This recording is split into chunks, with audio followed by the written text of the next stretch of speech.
Soy el pastor Juan José Gil. Estaba pensando, esta tarde está todo nublado, el cielo está pues como una veladura de nubes, y esto hace también que el clima esté todo pesado, pero es un poco así como la situación actual. Estamos viviendo un tiempo realmente relevante. Así que estamos reflexionando acerca de, efectivamente, en qué tiempo estamos y cuál será nuestro papel o cuál es el propósito por el cual estamos aquí, que Dios nos ha permitido estar aquí en este tiempo tan especial. No puedo dejar de mirar las nubes porque han cubierto el cielo. No se sabe si anuncian tormenta o si simplemente están de paso. Y no puedo dejar de pensar, precisamente hablando del tiempo, en el momento en el que estamos viviendo. Ya sabemos que Jesús habló de su venida y del día del Señor como un día de nubes, porque el Señor mismo vendrá sobre las nubes del cielo.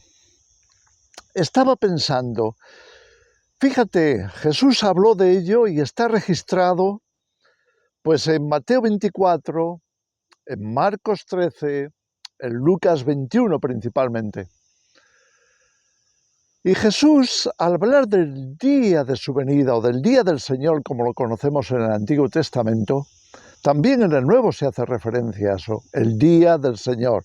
Es decir, el día de la manifestación del reino de Dios o del Señor como Rey, dueño y Señor de todo el universo y, por supuesto, retomando la autoridad y el poder sobre esta tierra.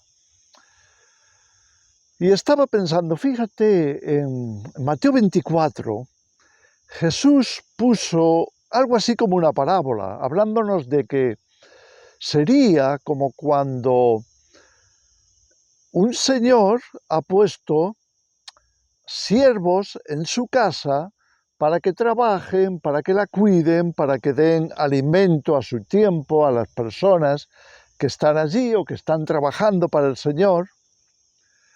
Y entonces hace una advertencia diciendo, cuidado, que porque el Señor tarde en venir, no se cargue vuestro corazón de glotonería, de deseos desordenados por las cosas que tenemos para disfrutar.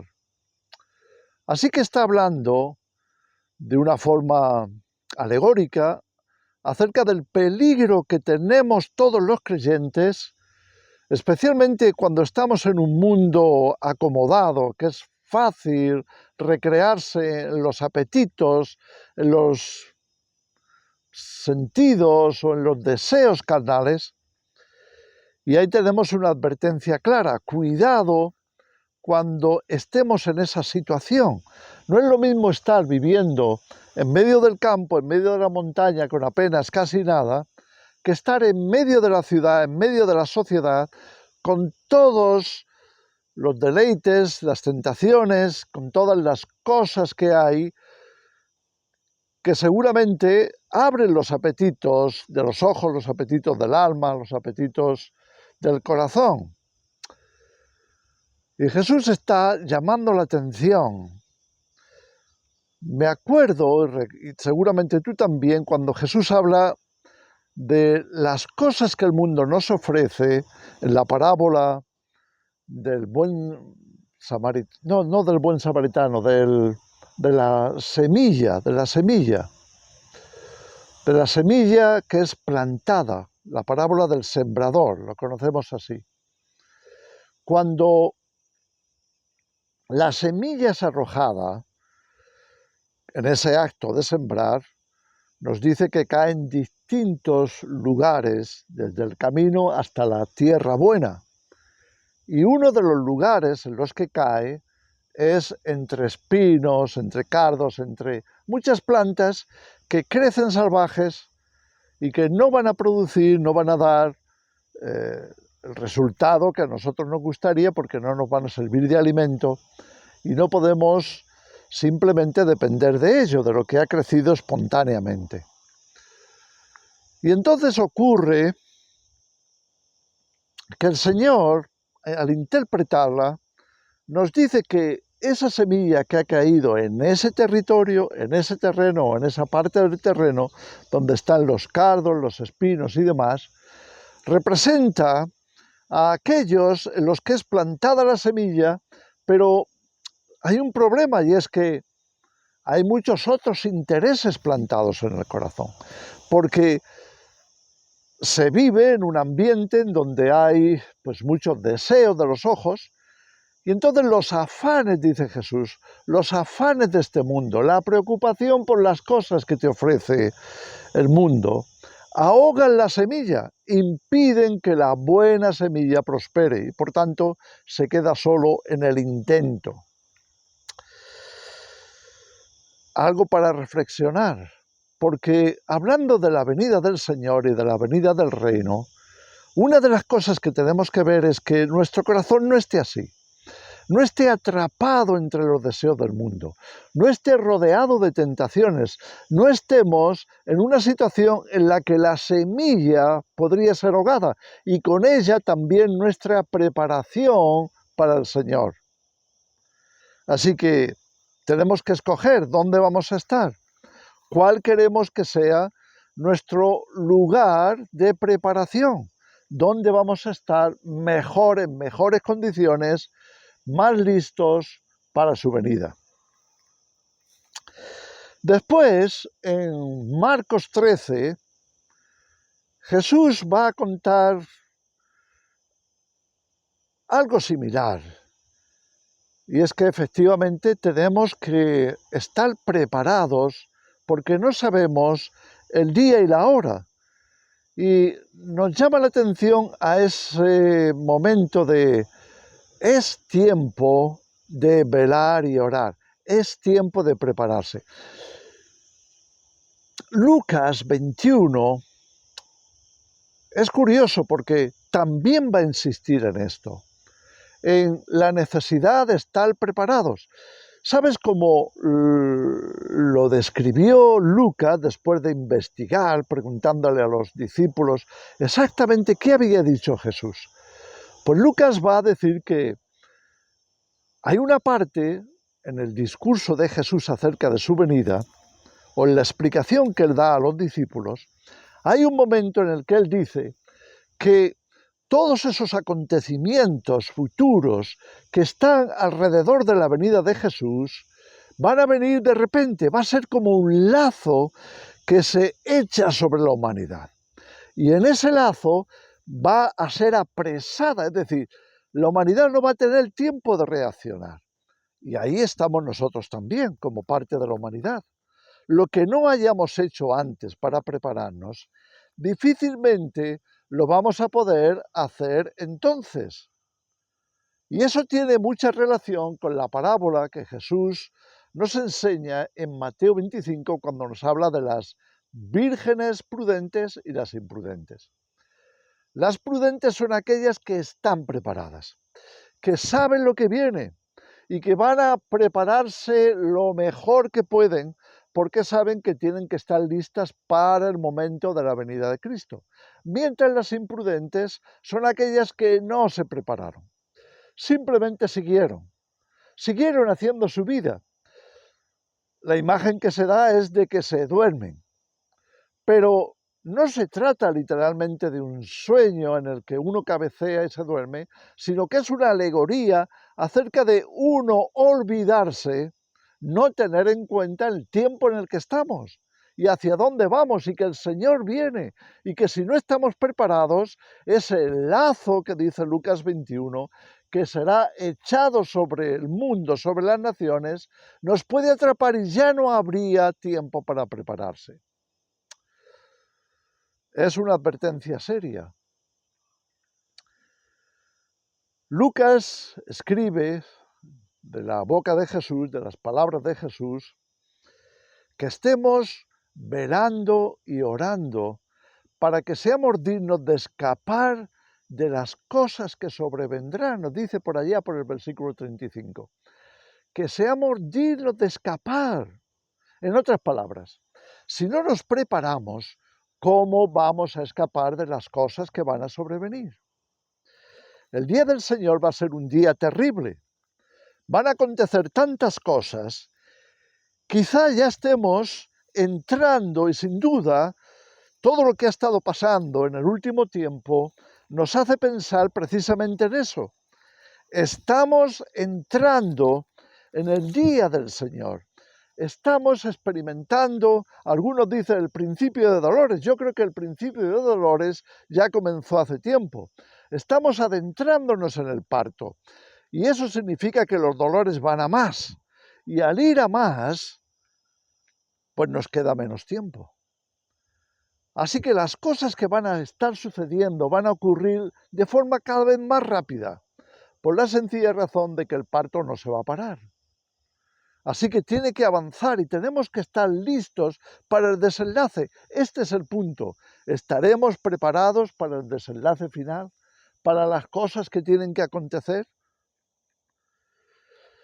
Bueno, curiosamente en Marcos capítulo 13, volvemos a ese capítulo, Jesús va a poner una figura muy interesante. Va a hablar también del Señor que deja a los siervos al cuidado de su casa.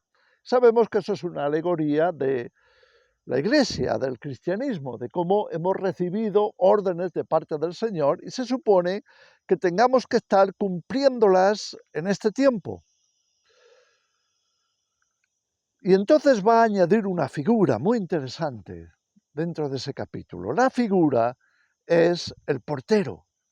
Curioso, porque cuando dice que también el Señor en su casa pone un portero, dice ¿para qué? Dice para que vele. Se supone que el portero, mientras los demás duerman, mientras los demás están atentos a las ocupaciones que hay, pues él está vigilando, él está observando. ¿Habrá alguien que quiera entrar en la casa de una forma maligna, queriendo robar, queriendo hacer algo malo? Hay que vigilar. Así que la figura del portero es en realidad la figura de un vigilante, un centinela o una atalaya. El portero es aquel que va a velar precisamente para que nadie pueda robarnos lo que nos pertenece, tanto a nivel espiritual como emocional, como físico, para que estemos atentos, que nuestra preparación no haya sido en vano. Así que hay un portero y este portero nos está refiriendo, nos está llevando a la necesidad de velar y orar, de estar vigilantes. ¿Sabes? Cuando el apóstol Pablo escribió acerca del día del Señor y de la venida del Señor, lo vemos en Primera de Tesalonicenses, capítulo 4, como la describe, cuando viene con el sonido de trompeta, con los ángeles, y viene la resurrección de los muertos. Así es como está descrito en los evangelios por Jesús mismo, y así es como Pablo lo relata a los tesalonicenses en su primera carta, en el capítulo 4, repito. Y entonces menciona algo que Jesús había dicho, que es que el Señor viene como ladrón en la noche. Ahora bien, cuando avanzamos en el capítulo siguiente, en el capítulo 5, Pablo dice, bueno, ya vosotros sabéis de qué va esto, de qué va el día del Señor, porque cuando digan, en el mundo se oiga paz y seguridad, el mundo estará anhelando de que, a ver si alcanzamos alguna vez ese momento de paz que tanto necesitamos y de seguridad, porque estamos vendidos a la violencia, estamos vendidos a las guerras. Paz y seguridad. Ya sabéis lo de moda que están las conferencias de paz y seguridad en los últimos 30 años. Nunca se había hablado tanto de paz y seguridad. Y entonces dice, vendrá destrucción repentina. los acontecimientos que están relacionados con la venida del Señor vendrán en un momento en el que se esté diciendo paz y seguridad. Y ahora Pablo va a hacer un comentario que yo considero que es esencial en este punto. Dice que el Señor viene como ladrón en la noche, pero no para nosotros, dice Pablo, no para nosotros, porque nosotros ni dormimos ni somos de la noche. Al contrario, estamos despiertos, velando, orando, y somos hijos de la luz, hijos del día, no de la noche. Por tanto, aquel día no nos sorprenderá como ladrón. Curioso, porque al hablar así, lo que nos está diciendo es que estamos llamados precisamente a eso, a estar tan despiertos en el Espíritu, a estar tan ocupados en los asuntos del Señor, en la preparación para lo que viene, que para nosotros de ninguna manera sea un momento de sorpresa. No nos sorprenderá.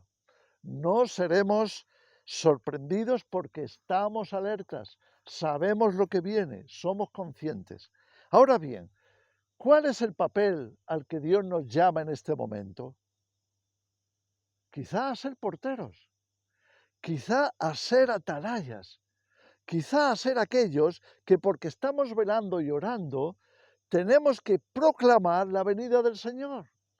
Eso es lo que hizo Juan el Bautista en su momento. Él fue enviado para eso, preparar el camino del Señor, enderezar sus sendas. Prepararos, prepararos, prepararos, arrepentiros si os tenéis que arrepentir. Buscar a Dios de todo corazón, cambiar vuestro estilo de vida, hacer lo correcto delante de Dios, porque si no lo hacemos, entonces nos sorprenderá como ladrón en la noche, porque nos habremos dormido, habremos dejado lo más importante. También es interesante que en Joel, en el capítulo 2, ya sabéis que Joel 2 es un capítulo que nos habla del día del Señor. El tema principal es el día del Señor. Y en ese día del Señor, pues ya sabemos lo que va a ocurrir. Los cielos van a ser conmovidos. La luna no dará su resplandor, el sol se oscurecerá.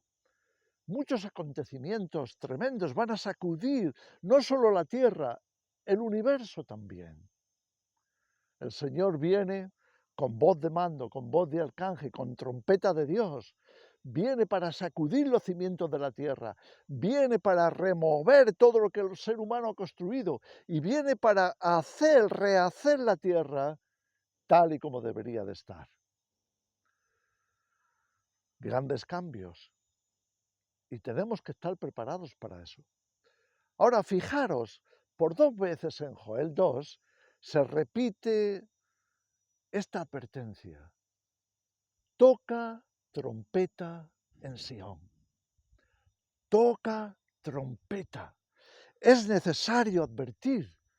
Es necesario advertir que el día del Señor viene. Es necesario despertar a la gente. Toca trompeta en Sión para anunciar que el día del Señor viene. ¿No es eso lo que debería de hacer el portero? ¿No es eso lo que debería de hacer el vigilante? ¿No es eso lo que debería de hacer el atalaya? Por tanto, tenemos que asumir que ese sea nuestro papel. Estamos llamados a advertir, a tocar trompeta, a anunciar el día del Señor. Es día de advertencia, es día de alarma, es día de avisar a todos. No es hora de dormir, no es hora de quedarse rezagados, no es hora de pensar en las cosas del mundo, es hora de prepararse, es hora de decir, el Señor viene y no nos podemos permitir otra cosa que no sea estar preparados. Voz de alerta, voz de alarma. Ese es nuestro papel. Yo diría que casi el principal, porque en un mundo dormido, con una iglesia dormida, sí, ocupados, algunos haciendo muchas cosas buenas, pero sin advertir el tiempo en el que están, sin discernir que es el día del Señor, sin darse cuenta que lo que viene caerá como un lazo sobre toda la tierra y que si no estamos preparados, uno, seremos engañados. Dos, no nos enteraremos de la obra del enemigo. Y tres, nos quedaremos, por no estar preparados, a las puertas.